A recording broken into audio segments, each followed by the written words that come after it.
5 times a day. But then what happens is they're not a good person. They don't change as a person. They don't change as an individual. Their akhlaq, their character is not that good. Why? Because of this problem of not being able to prevent. If, for example, their tongue, the person is not preventing the tongue from haram, the dhulumat or the darkness that will come into the body. See, sins bring a darkness. Trying to obey Allah Azza wa Jal brings a light. So each time we obey Allah Azza wa Jal in anything, Allah gives us a light. And that light is something that is there, that will appear for us on the Day of Judgment, that we will see on the Day of Judgment. In various hadiths, the Prophet ﷺ has talked about light. For example, when you do wudu and you wash your limbs 3 times, Sahih hadith, it says that your forelocks are going to be shining and beaming with light on the Day of Judgment. A person who walks in the darkness to Isha Salah and Fajr Salah, Rasulullah ﷺ has told us, give them good news of complete light on the Day of Judgment. So light is something which again and again has been mentioned in the ahadith for obeying Allah Azza wa Jal. Okay, light is something that is there. But when you disobey Allah, darkness prevails, darkness comes. Okay, darkness comes when you disobey Allah. Dhulumat, for example, Rasulullah sallallahu alaihi wasallam has said, "Al-dhulmu dhulumatun yawm al-qiyamah." Forms of oppression, any forms of oppression, any type of oppression, any type of unfair treatment turns into darkness. It will turn into various forms of darkness on the Day of Judgment. This is a Sahih hadith in Bukhari and Muslim. Okay, so anyone who's unfair in this world, they're receiving darkness. And that darkness will manifest in an actual form for them on the Day of Judgment. Okay, here in this world we can't see it. So if you were to operate in someone's heart or operate on their body, you can't see the light, you can't see the darkness inside there. But there is a whole system around us that is going on, that every time we do a good deed, there is light, and every time you do a bad deed, there is darkness. In another hadith, Sahih hadith of Muslim, the Prophet ﷺ has explained to us that when a person does a good deed, a white dot is thrown onto the heart by an angel. An angel will throw a white dot onto the heart. When a person does another good deed, the angel will come and throw another white dot onto the heart. And he says that the heart will continue to have white dots onto it until the entire heart becomes white with nur and with light. Okay?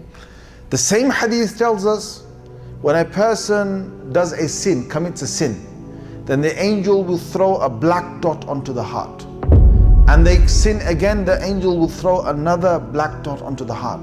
And they continue to sin until the entire heart becomes completely dark and black because of the sins that are there. Again, if you were to operate on a person, the physical heart is going to be red. Blood, redness. But there is an unseen heart that is there. And that's the one that either becomes white or it becomes black, depending on the good deeds that we do or the bad deeds that we do. So my point is that when we're doing good deeds, we're getting nur, we're getting light into the heart. When you do bad deeds or you disobey Allah, you get darkness. You get darkness that prevails and that takes over the heart. And of course, you can go from black to white, white to black. You can go in forms of gray. There are many shades of gray in between. So if you do good deeds, you get white, white, white. Then you do a few bad deeds, black, black turns slightly grayish. That's how it is. Now, what the point I was saying to you earlier is, a person whose tongue is not careful of what they're saying, and the person is, for example, lying. As soon as you lie, you've got a big black dot on your heart. That's the blackness that has been put onto the heart by the angel.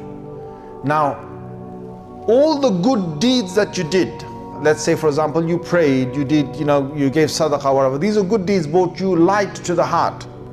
But when you sin a small sin, you get a small black dot on the heart. But when you have a big sin, then obviously it's going to be a big dot on the heart. And depending on the type of sin, the darkness is going to be something easily removable or is going to be hard to remove. It's going to take a bit of effort to remove. Okay, so let me give you an example. When you eat food, and you finished eating food, to wash your hands straight after with some liquid or soap is easy, right? All the oil and everything comes off, very easily comes off. But when you're painting and it's gloss paint and a drop of that gloss paint has fallen onto your hand, is that easy to remove? If it dries up, is it easy to remove? No, it's not. It's going to take you a bit of effort to remove that.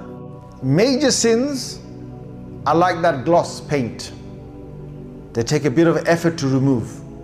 Minor sins are like that oil on your hand. It's easy to remove. So there are various ahadith that tell us the next time you start to be obedient to Allah after you've sinned, then your minor sins, they will automatically start washing away. They're like the liquid. As soon as liquid or some soap comes in contact with some oil, it's going to start to wash it away. As soon as you've done a minor sin, and then after that you start to worship Allah Azza wa Jalla, or you start to be good again, do some tasbih, do whatever it is, okay, good act in the religion, then automatically your minor sins start to wash away. But if you committed a major sin, like let's say for example you had gloss paint of a spot here of a gloss paint. Now it's dried up. You put that underwater, you keep it underwater for good half an hour, it won't go. It needs a special cleaning thing for it. It needs one of those white spirits, those liquids that you get, to put it onto that and to wash it away with a special cleaning liquid. The same with a major sin, you have to do tawbah. You have to specifically go to Allah and say, oh Allah, I've really messed up. And to ask Him for forgiveness and ask Him to remove the stain of that from yourself. Then Allah Azza wa Jalla, yes. Just by doing tawbah, just by going to Allah and being serious specifically for that sin. Just like you would go to the store and get the white spirit for your gloss paint that's on your hand, or the Tipex or whatever is on your hand, you have to go and get that specifically and applied, then that will be washed away. The same, whenever you do a major sin, you have to go to Allah Azza wa Jalla and specifically say, I committed this major sin and I'm asking you to please forgive me for this major sin.